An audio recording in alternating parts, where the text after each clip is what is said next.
Hey everybody, welcome to your first 8th grade math video of this year.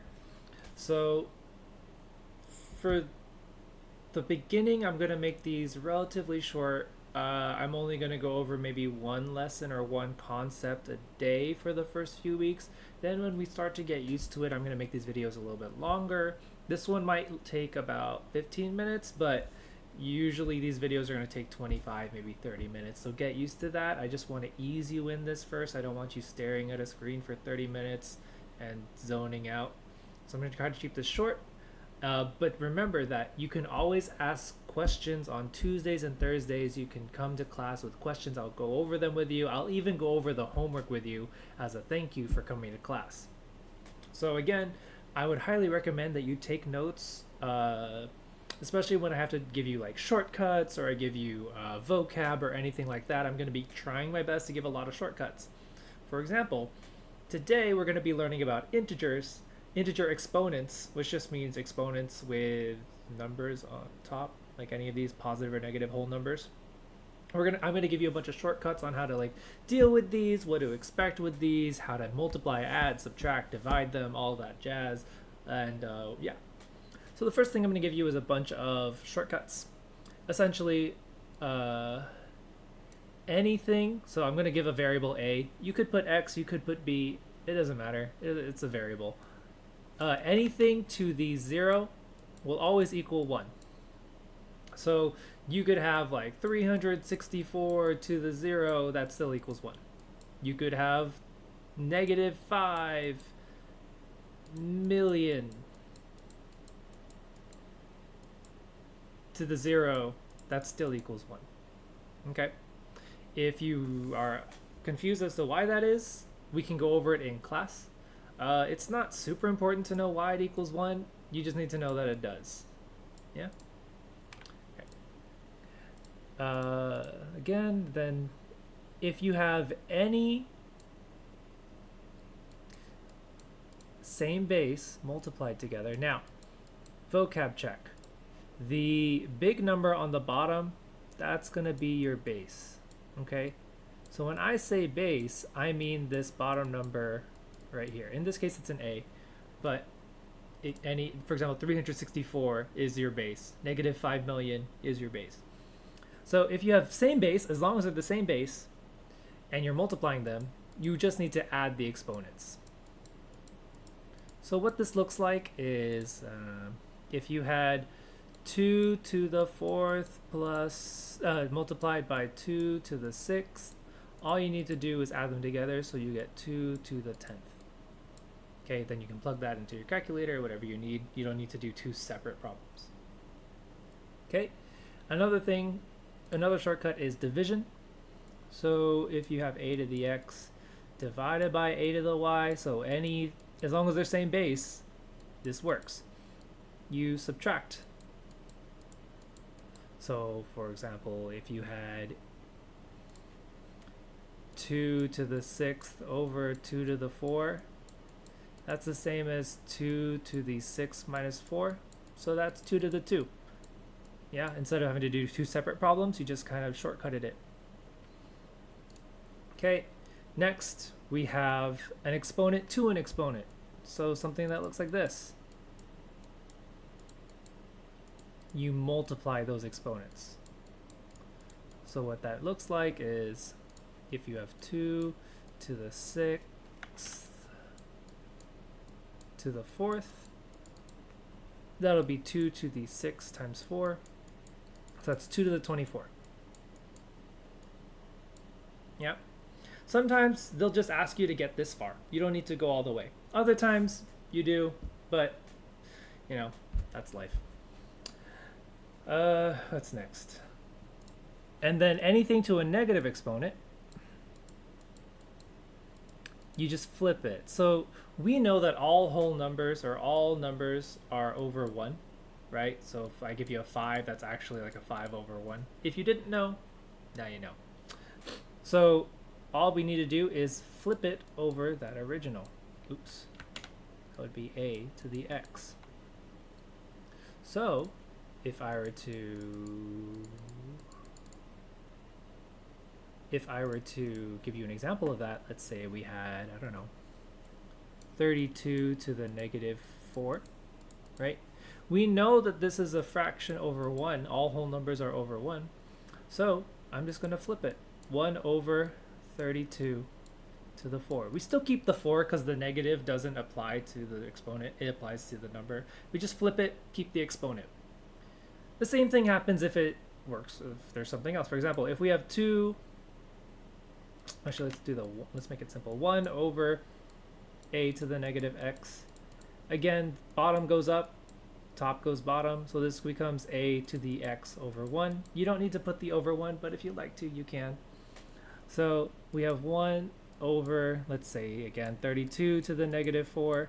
You just flip it on top, so now it's 32 to the 4 over 1. Yeah? That's your shortcuts. Write them out. Believe me, they will come in handy. All right? I'm going to be doing a couple of problems with you to kind of show how it could be handy. But for now, write this down. I'm going to get rid of this on the screen, but you are free to pause it. You can pause this video. You can rewind this video. It's the beauty of YouTube. So I'm going to take this out. I'm going to take you to some practice problems. I realize that some of these are upside down. Don't worry too much about it. If the homework assignment I give you is upside down, I'll give you a right side up version of it. So don't worry too much. This is just for you to follow along if ever you need to, or if you figure out how to turn things on your own computer, awesome. But for now, we're just going to do this. So here we have 6 minus 1 squared over 3 plus 2 cubed. All right. So as a mathematician, I want to get the most correct answer while doing the least amount of work, which is why I'm going to be using my shortcuts. But first, because this is really complicated, I'm going to follow my PEMDAS. Now, for those of you who don't remember your PEMDAS, that stands for parenthesis, exponent, multiply, divide, addition, subtraction. Okay.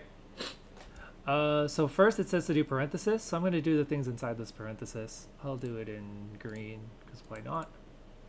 So 6 minus 1 is still 5 to the 2 to the 2 over 3 plus 2 is also 5 to the 3. Yeah. And then next is exponents. So I'm going to deal with my exponents. So 5 to the 2 to the 2. We just learned that anything, an exponent to an exponent, you multiply. I would highly recommend you have your notes up next to you so you can follow along and you're not lost with what I'm talking about, because I'll be referring to things that should be in your notes already. And if you don't have them there, you might get a little lost. So yeah, this is the rule I'm following. So 5 to the 2 to the 2, that's 2 times 2. So 5 to the 4th over 5 to the 3. I also know that if I'm dividing, right, that is an ugly 5, but whatever. If I'm dividing, I am minusing. So that's actually 5 to the 4 minus 3. So that's just 5 to the 1. So that's just 5. So the answer to this monstrosity of a problem is actually just 5. And all I did was use shortcuts. All right, I followed my order of operations. I just did shortcuts, and it wasn't really that bad. All right, again, take notes on this if you need to. I'm going to take it out of the screen, but you're free to pause. And if I'm going too quickly, again, you could just replay this over and over, try to get the little pieces. And if you're really having a hard time with this, honestly, I would say just bring your questions to class. I will be doing problems up until the end of the class. It's a 90-minute period, so I have time to do a lot of problems. If I end up just doing your entire homework, awesome. That's your reward for asking questions and coming to class. So next one. 2 to the 2 to the 3 minus 10 minus 6 to the 3 times 4 to the negative 5. All right. I'm gonna do this part by part. So this with this one, it's just 2 to the 2 to the 3. So what is that? 4 to the 3? Yeah. Oh, 4 to the 6th. I'm so sorry. That should be 4 to the 6th because that's 2 times 3. No, wait. Hold up. I was right. This was 4 to the 3 because I did the inside here. And I'm gonna tell you why I did 4 to the 3 instead of doing 2 to the 6th. Okay? Because I saw this 4 and I saw that this was gonna be 4, and I immediately just wanted everything to be 4 so that I didn't have to worry about it later. Okay? You can interchange these. I could have done 2 to the 6. It really doesn't matter. They're the same. So that's 4 to the 3. Or if you want to use your shortcuts, actually, I'll just do that for you without using the fancy shortcut that I took. That's 2 to the 6, right? 2 times 3. Minus, what's this? 4 to the 3 times 4 to the negative 5. All right. So what this means here is because I'm multiplying same base but different exponents, I'm going to be adding them. So that's 2 to the 6th minus 4 to the 3 plus negative 5, right? Because I'm adding them. So that's 2 to the 6th minus 4 to the negative 2, right? Which means I have 2 to the 6th is, I don't know, 2 times 2 is 4. Times 2 is 8, times 2 is 16. Where am I at? 1, 2, 3, 4. I have 2 more. Times 2 is 32. Times 2 is 64. Yeah, so 2 to the 6 is 64. Now, we don't have a minus shortcut. We also don't have an addition shortcut. You just kind of got to work it out. You got to trudge through. Unfortunately, there's no short way to do this. But that wasn't too bad. 64 minus, remember what that negative means? It means we have to flip it. So that's 1 over 4 to the 2. So that's 64 minus 1 over 4 times 4 is 16. All right. So then what's 64 minus 1 over 16? You can pause it now if you want to try it on your own, or you can just watch what I'm going to write here. 63 and 15 over 16. I'm not going to go over the subtraction of fractions. If you need me to, I can go over it in class, no problem. But I don't know if I need to do it for an exponent video. And that's the final answer. Okay. Again, I used a lot of shortcuts.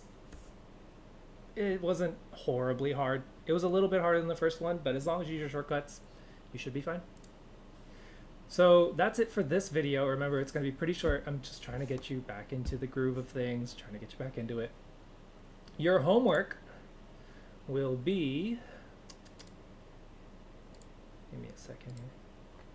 Your homework will be this page. So you can either write that out now, or I will be posting a picture of this right side up for you on Monday when this comes out.